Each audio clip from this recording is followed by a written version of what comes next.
Terhormat Bapak-bapak, Ibu-ibu, salam Pancasila. Bapak-bapak, Ibu-ibu yang melihat video saya ini, tolong jangan lupa subscribe, likes, dan di-share. Sifatnya gratis. Pada hari Jumat, tanggal 8 Oktober 2021 ini, saya akan mengomentari Natalius Pigai, rupanya pembunuh bayaran kelas berat.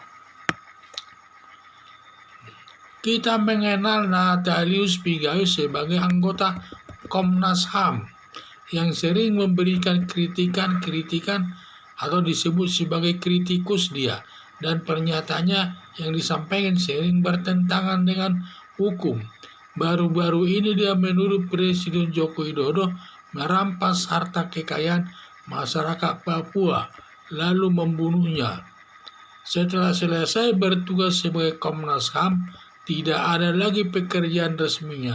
Diduga sering kekurangan uang.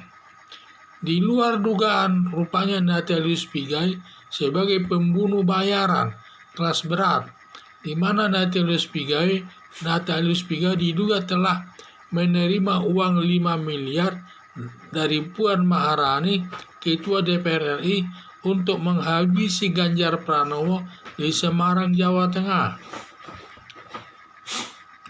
Perbuatan Natalius Pigai ini dengan Puan Maharani merupakan perbuatan rencana pembunuhan yang melanggar pasal 340 KUHP yang ancaman hukumannya yaitu 1. Hukuman mati, 2. Hukuman seumur hidup, 3. Hukuman badan maksimal 20 tahun.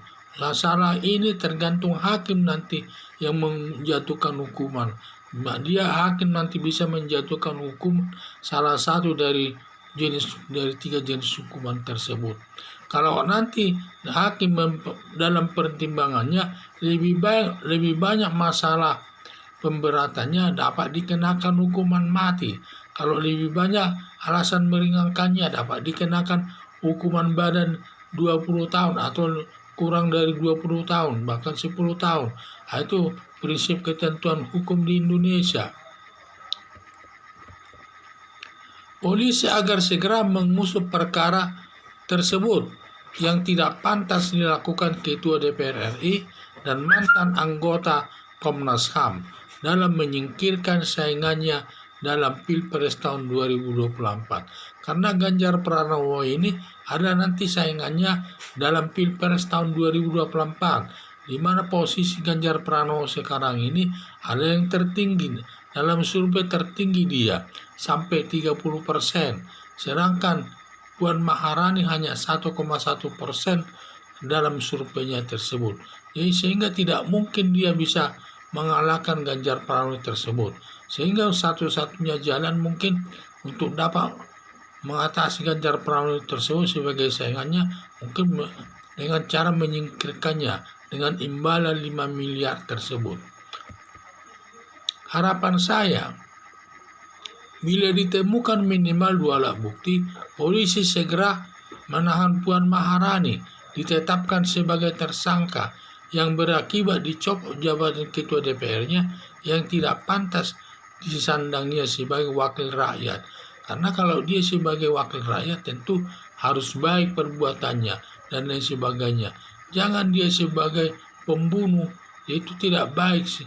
Memimpin negara ini sebagai pembunuh, apalagi nanti dia menang sebagai Presiden RI, tambah tidak baik lagi nanti dia, di mana dia sebagai pembunuh, di mana untuk menyingkirkan saingannya itu tidak segan-segan dia menyuruh orang lain dan Natalius Pigai untuk menyingkirkannya dengan imbalan 5 miliar tersebut.